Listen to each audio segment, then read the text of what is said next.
Good evening dear students, welcome to smart galaxy YouTube channel. भौत विज्ञाনের তৃতীয় অধ্যায় পদার্থ গঠন এবং ধর্ম এর উপরে মক টেস্ট সিরিজ নিয়ে আজকে আমরা হাজির হয়েছি। তার আগে দেখে নেব স্টুডেন্টদের জন্য এটি নতুন সুযোগ।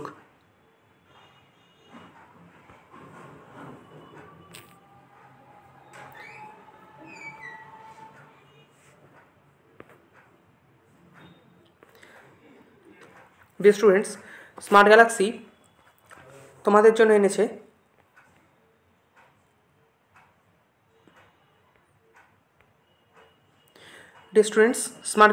জন্য এনেছে সহজে মক টেস্ট সলভ করার একটি সুবর্ণ সুযোগ।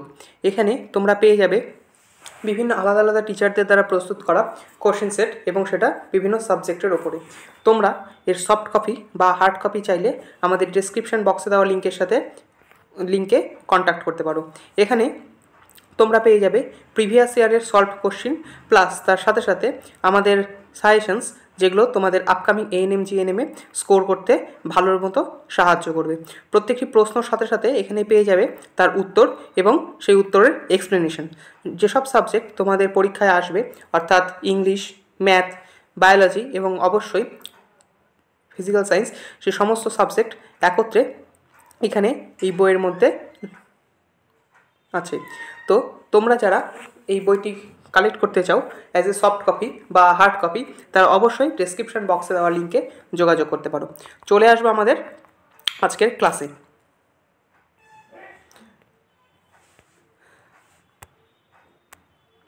আজকের ক্লাসের প্রথম প্রশ্ন, অসংলগ্ন তরলের প্রবাহী বেগ মাপতে কোন যন্ত্র ব্যবহার করা হয়? এর সঠিক উত্তর ভেঞ্চুরি মিটার। পরবর্তী প্রশ্ন, প্লবতা কোন দিকে কাজ করে? এর সঠিক উত্তর অপশন সি, ঊর্ধ্বমুখে। আমরা জানি কোনো বস্তুর মধ্যে যদি কোনো জলের মধ্যে বা লিকুইডের মধ্যে কোনো বস্তুকে যদি ডোবানোর চেষ্টা করা হয় বা সেই বস্তুটি যদি ভেসে থাকতে পারে, এই সমস্ত কিছু তার প্লবতার উপর ভিত্তি করে তৈরি হয়। তো এই প্লবতা বস্তুকে উপরের দিকে ক্রিয়া করে, তো প্লবতা ঊর্ধ্বমুখে ক্রিয়াশীল হয়। পরবর্তী প্রশ্ন, চাঁদের কোনো বায়ুমণ্ডল নেই কেন? চাঁদের কোনো বায়ুমণ্ডল নেই কেন? কারণ চাঁদের মাধ্যাকর্ষণ ক্ষমতা পৃথিবীর তুলনায় অনেক কম। পৃথিবী যে মাধ্যাকর্ষণ শক্তির দ্বারা নিজের চারপাশে বায়ুমণ্ডল তৈরি করে থাকে, চাঁদ সেটা পারে না। সেই জন্য চাঁদের চারিপাশে কোনো বায়ুমণ্ডল নেই। পারদ ছাড়া তরল ধাতু কে? অপশান এ সঠিক উত্তর, গ্যালিয়াম। এছাড়া প্যালাডিয়াম, হারমোনিয়াম, রেডিয়াম এরা কেউই তরল ধাতু নয়। গ্যালিয়াম হচ্ছে এটি ধাতু এবং সেটা তরল।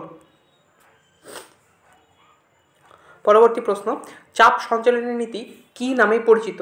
5 নম্বর প্রশ্ন, চাপ সঞ্চালনের নীতি কি নামে পরিচিত? এর সঠিক উত্তর পাস্কেলের সূত্র নামে পরিচিত। পাস্কেলের সূত্রকে আমরা চাপ সঞ্চালনের নীতি হিসেবে বলি। পরবর্তী প্রশ্ন 6 নম্বর প্রশ্ন, 4 ডিগ্রি সেলসিয়াস উষ্ণতায় জলের আয়তন সর্বনিম্ন হয়। আমরা জানি যে জল সবচেয়ে কঠিন অবস্থা, মানে জল অবস্থায় সবচেয়ে যার ঘনত্ব বেশি হয় সেটা হচ্ছে 4 ডিগ্রি সেন্টিগ্রেড উষ্ণতায়। তাহলে জলের আয়তন সর্বনিম্ন হবে এবং জলের ঘনত্ব সর্বাধিক হবে। তো এর সঠিক উত্তর হবে অপশন বি, সর্বনিম্ন 4 ডিগ্রি সেন্টিগ্রেড উষ্ণতায় হয়। পরবর্তী প্রশ্ন, ব্যারোমিটারে পারদের উত্থান কি নির্দেশ করে? ব্যারোমিটারে পারদের উত্থান ভালো আবহাওয়াকে নির্দেশ করে। 8 নম্বর প্রশ্ন, কোনো পদার্থের ভর, আয়তন এবং ঘনত্ব যথাক্রমে পি, কিউ, আর হলে তাদের মধ্যে সম্পর্ক কি হবে?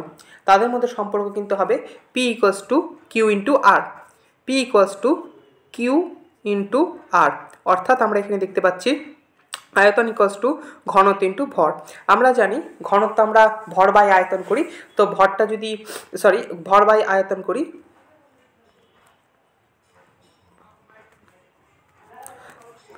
ঘনত্ব। তো এখানে আমরা যদি আয়তন আর ঘনত্বকে ইন্টু করে দিই আমরা কিন্তু ভর পাবো, সেই জন্যই এখানে কিউ আর আর ইন্টু হয়ে পি হয়েছে।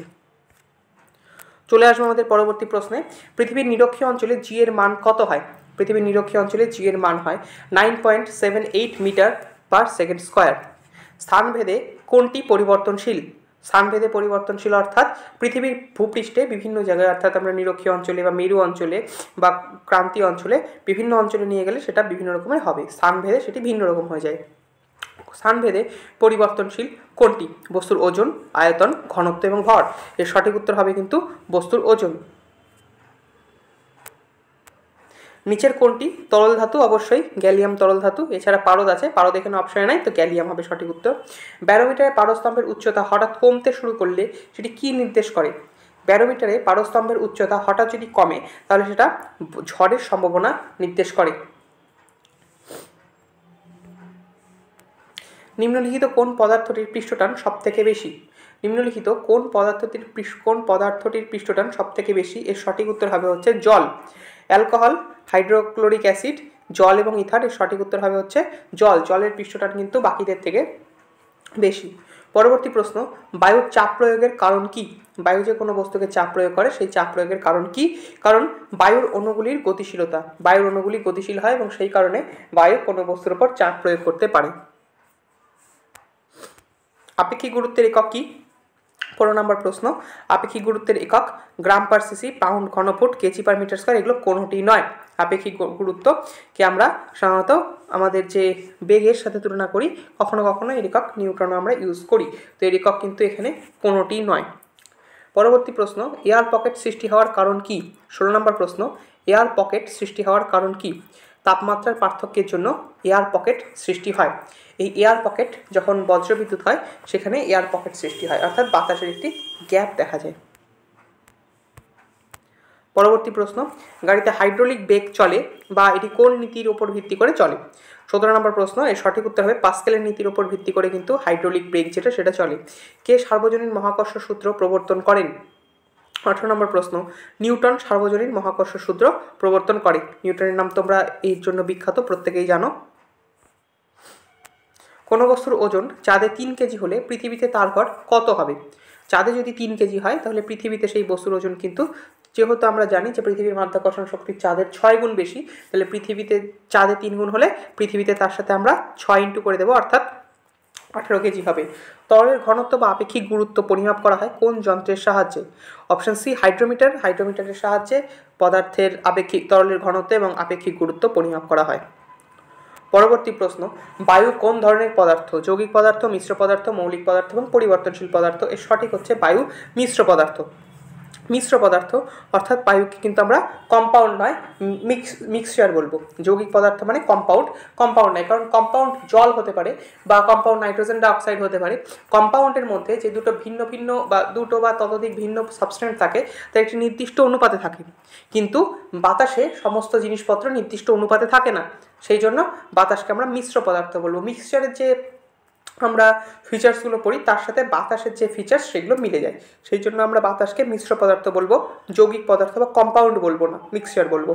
নিচের কোনটি বস্তুর স্বকীয় ধর্ম অর্থাৎ বস্তুর নিজস্ব ধর্ম? ভর, ওজন, উভয় এবং কোনোটি নয়। এর সঠিক উত্তর হবে ভর। ভর কি? অর্থাৎ পৃথিবীর যেখানেই যাই না কেন বস্তুর ভর কিন্তু পরিবর্তনশীল হবে না, এবং এই ভরটি হচ্ছে বস্তুর স্বকীয় ধর্ম। ওজন বস্তুর স্বকীয় ধর্ম নয়, মাধ্যাকর্ষণ শক্তির উপর নির্ভর করে ওজনটা বিভিন্ন রকমের হতে পারে। বস্তুর ওজন কোথায় বস্তুর ওজন শূন্য হয়? মেরু অঞ্চলে, চাঁদে, পৃথিবীর কেন্দ্রে এবং খনির মধ্যে। তো খুবই সহজ প্রশ্ন, পৃথিবীর কেন্দ্রে। কারণ পৃথিবীর পৃষ্ঠে যেখানেই যাই না কেন পৃথিবীর কেন্দ্র তাকে নিচের দিকে আকর্ষণ করবে, কিন্তু আমরা পৃথিবীর কেন্দ্রেই যদি সেই বস্তুটাকে রাখি তাহলে সেই বস্তুটার উপর পৃথিবী আর আকর্ষণ বল ক্রিয়া করতে পারবে না, কারণ সেটাকে পৃথিবীর কেন্দ্রেই রেখেছি। কেন্দ্রে রাখলে পারে আর কোনো কেন্দ্রের দিকে আকর্ষণ বল ক্রিয়া করার ব্যাপার নেই। তো ওজন যেটা সেটা হয় আমাদের অভিকর্ষ টানের জন্য। তো অভিকর্ষ টান যদি পৃথিবীর কেন্দ্রে নাই থাকে, শূন্য হয়, তাহলে সেখানে ওজনও শূন্য হবে। পরবর্তী প্রশ্ন, F = G m1 × m2 / r²। এই সূত্রে জি এর অর্থ কি? m1 × m2 / r²। এই যে সূত্র, এখানে জি এর অর্থ কি? এইখানে জি এর অর্থ কিন্তু আমাদের সার্বজনীন অভিকর্ষ ধ্রুবক। এখানে জিকে আমরা গ্র্যাভিটেশনাল যে কনস্ট্যান্ট সেটার সাথে তুলনা করি।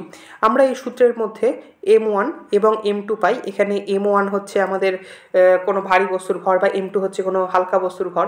পৃথিবী যদি কোনো বস্তুকে নিচের কেন্দ্রের দিকে টানে তাহলে সেই বস্তুর ভর বা পৃথিবীর ভর সেগুলোকে আমরা m1 m2 দিয়ে প্রকাশ করি।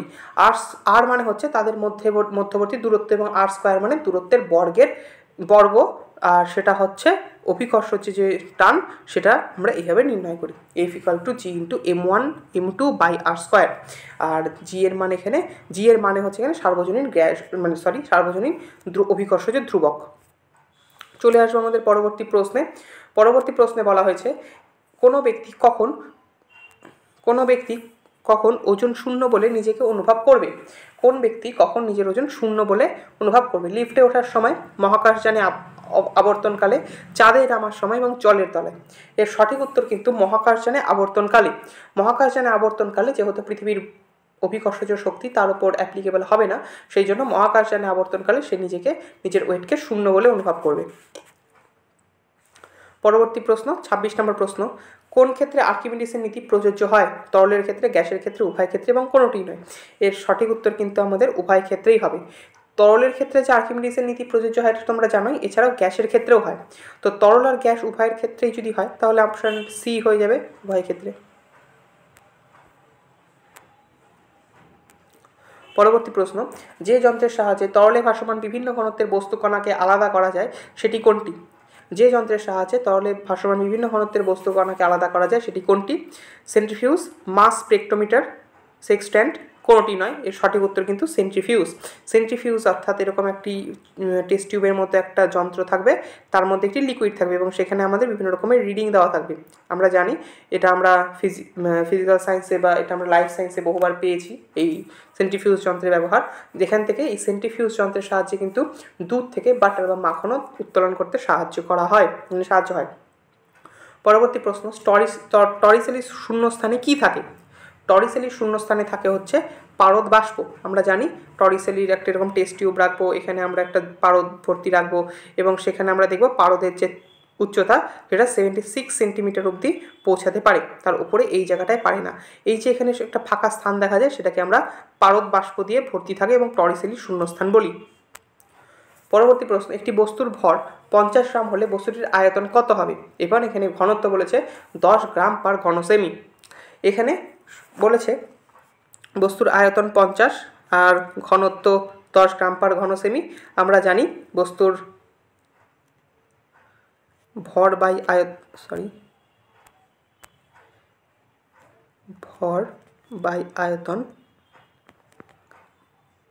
সমান হবে ঘনত্ব। ভর বাই আয়তন সমান হবে ঘনত্ব।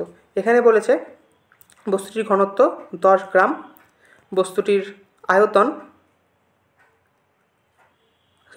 ভর 50 গ্রাম, তাহলে বস্তুটির আয়তন কত? আয়তনকে আমরা ভলিউম অর্থাৎ ভি দিয়ে ডিনোট করি, ভরকে আমরা এম দিয়ে এবং ঘনত্বকে আমরা ডেনসিটি অর্থাৎ ডি দিয়ে বোঝাই। D equals to M R আয়তনকে আমরা ভি দিয়ে বোঝাই। তো যাই হোক, এরকম আমরা এখানে ভি এর মান বের করব।